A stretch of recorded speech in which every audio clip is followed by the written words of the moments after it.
একবার ধনেপাতা সংরক্ষণ করে রাখুন, সারা বছর আর কিনতে হবে না, আর ধনেপাতা নষ্টও হবে না। আসসালামু আলাইকুম প্রিয় দর্শক, চলে এসেছি নতুন আরেকটি রেসিপি নিয়ে। আমার আজকের রেসিপি সারা বছরের জন্য ধনেপাতাটা কিভাবে সংরক্ষণ করে রাখবেন। অনেক বেশি করে ধনেপাতা কিনে আনলে হয়তো অনেক সময় নষ্ট হয়ে যায়। আমি যেভাবে আজকে দেখিয়ে দিব, এভাবে করে সংরক্ষণ করে রাখলে ধনেপাতা আর নষ্টও হবে না, আবার বেশি করে কিনে রাখলে আর সব সময় কিনতেও হবে না। তো কিভাবে সংরক্ষণ করবেন চলুন পদ্ধতিটা দেখে নিই। এখানে আমি 2 মোটা পরিমাণ ধনেপাতা নিয়েছি, যার যেমন পছন্দ সেই অনুযায়ী ধনেপাতাটা সংরক্ষণ করে রাখতে পারেন। প্রথমেই আমি ধনেপাতাটাকে আগে বেছে নেব, গোড়াটা ফেলে দেব, আর পাকা পাতা যেগুলো সেগুলোকে ফেলে দেব। আর ধনেপাতার ভিতরে অনেক সময় ঘাস থাকে, সেটাও দেখে বেছে নিয়ে তারপর সেটাকে ফেলে দেব। তো আমি এখানে ধনেপাতাটাকে আগে বেছে নিচ্ছি, দেখতে পাচ্ছেন। আপনারাও এভাবে আগে বেছে নিতে পারেন, এতে করে কাজটাও অনেকটা কম হয়ে যাবে। আর এভাবে করেই আমি সবগুলো ধনেপাতা বেছে নিয়েছি। আর এখানে আমি ধনেপাতাটাকে বেছে নিয়ে তারপর ভালো করে পরিষ্কার করে ধুয়ে নিয়েছি, দেখতে পাচ্ছেন। এখন আমি পানি ঝরাতে দিয়েছি। পানিটা ঝরিয়ে নিলেও এর মধ্যে অনেকটা পানি থেকে যায়, তাই আমি একটা কুলার উপরে সুতি কাপড় বিছিয়ে দিয়ে এর মধ্যে ধনেপাতাটাকে ছড়িয়ে দিচ্ছি। এর ভিতরে যে অতিরিক্ত পানিটা আছে সেটা যাতে শুষে নেয়, তার জন্য আমি এটাকে ছড়িয়ে দিচ্ছি।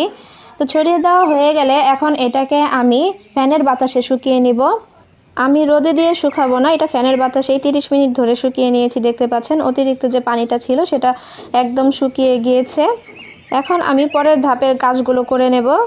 এখন আমি ধনেপাতাগুলোকে একদম কুচি কুচি করে কেটে নেব, মানে যার যেমন পছন্দ সেই অনুযায়ী এটাকে কেটে নিতে পারেন। আমি এই সাইজটাই করেই কেটে নিচ্ছি, যার যেমন পছন্দ সেই অনুযায়ী কেটে নিতে পারেন। আর আমি এভাবে করে সবগুলো ধনেপাতাগুলোকে আগে কেটে নেব।